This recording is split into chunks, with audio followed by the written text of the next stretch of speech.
अंतिम अध्याय।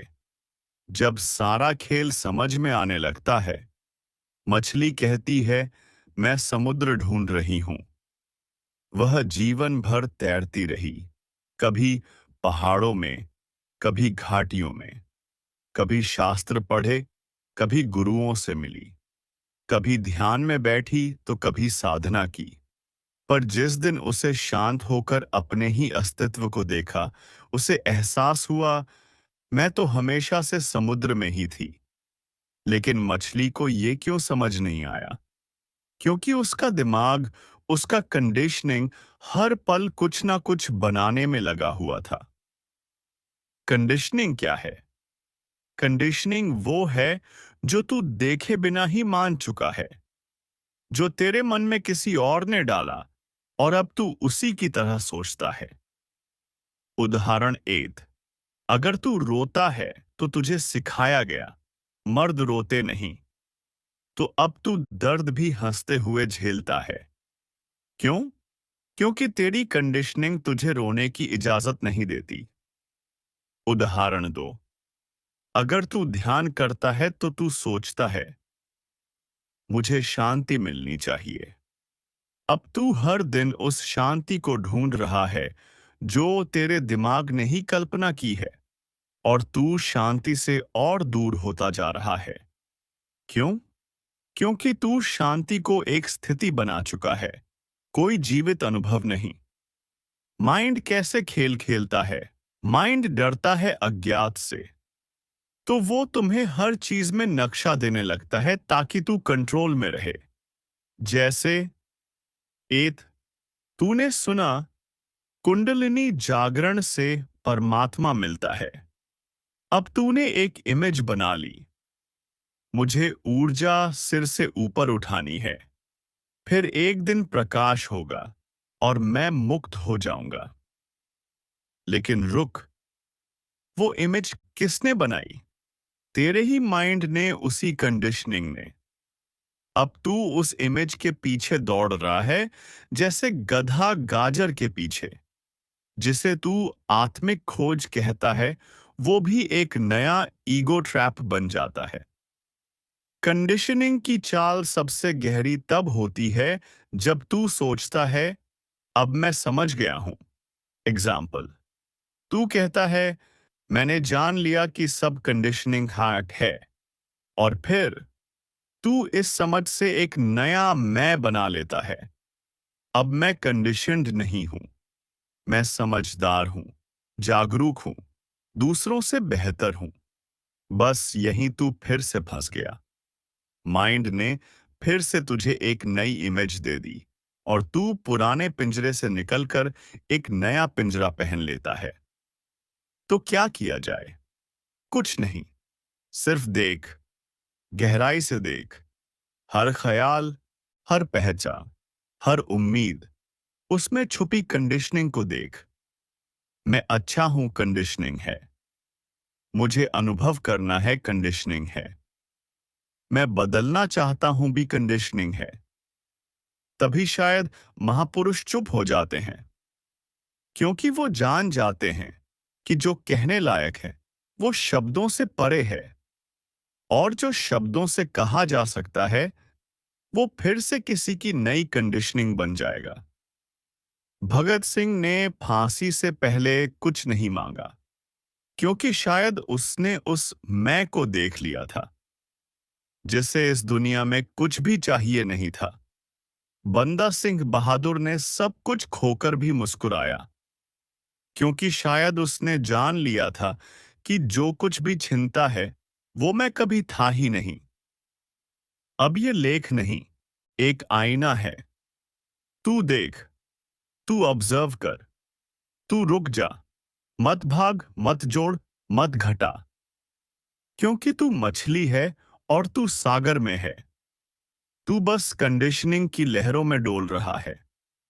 जो दिन तू रुककर अपने भीतर झांक लेगा, उसी दिन तुझे शब्दों से परे वो मौन मिलेगा, जिसमें कोई लक्ष्य नहीं, कोई ढूंढ नहीं, बस तू है और तेरा अस्तित्व।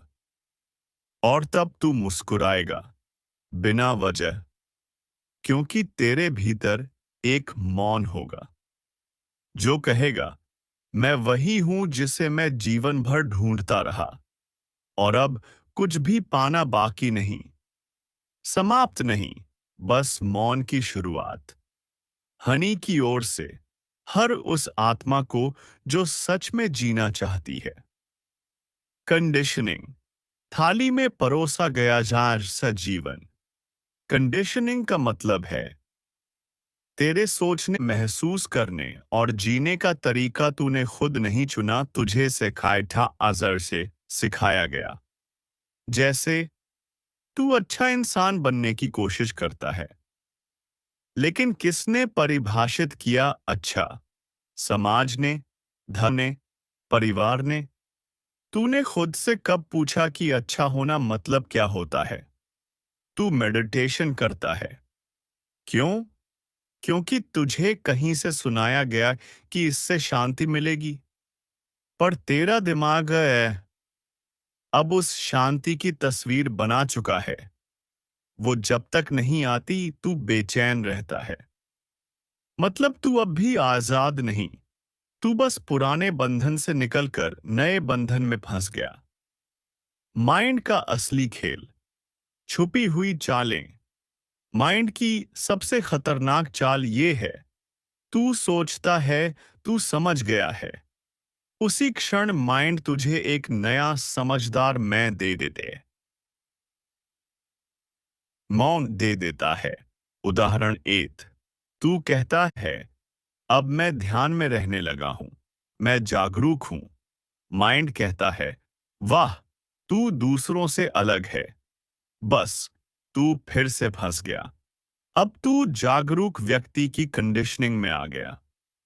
उदाहरण दो, तू कहता है अब मुझे सब इल्यूजन लगता है। माइंड कहता है तो तू अब इस दुनिया से ऊपर है।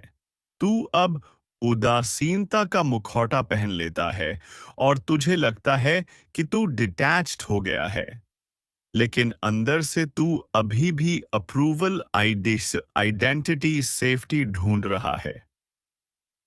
कंडीशनिंग की चाल सबसे गहरी कहाँ चलती है? जब तू दर्द को भी दर्शन बना लेता है।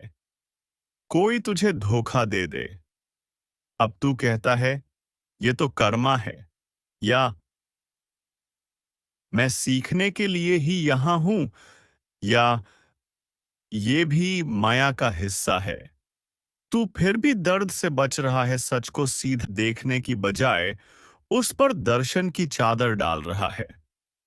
कंडीशनिंग यही है, हर अनुभव को एक स्टोरी बना देना, हर परिस्थिति को तर्क से कंट्रोल करना। सच्ची आजादी क्या है? जब तू हर विचार को, हर समझ को, हर पहचान को बस देखता है, बिना पकड़े, बिना भागे, तब तू सच में ऑब्जर्वर बनता है। वो ऑब्जर्वर कुछ बनने की कोशिश नहीं करता, कुछ साबित नहीं करता, कोई नतीजा नहीं ढूंढता, बस हर क्षण को बिना रंग के देखता है। और अब सबसे गहरा बिंदु, तू अब तक कंडीशनिंग को बाहर ढूंढ रहा था, समाज, स्कूल, परिवार, धर्म। पर असली कंडीशनिंग वो है जो तूने खुद को बनाई अपने ही अनुभवों के आधार पर। जैसे किसी ने तुझे धोखा दिया, अब तूने खुद से कहा मैं अब कभी भरोसा नहीं करूंगा। अब तू हर रिश्ते में गार्डेड रहता है। यही है तेरी खुद की बनी कंडीशनिंग। किसी मेडिटेशन में शांति महसूस हुई, अब तू उसी स्टेट को हर दिन दोहराने की कोशिश करता है।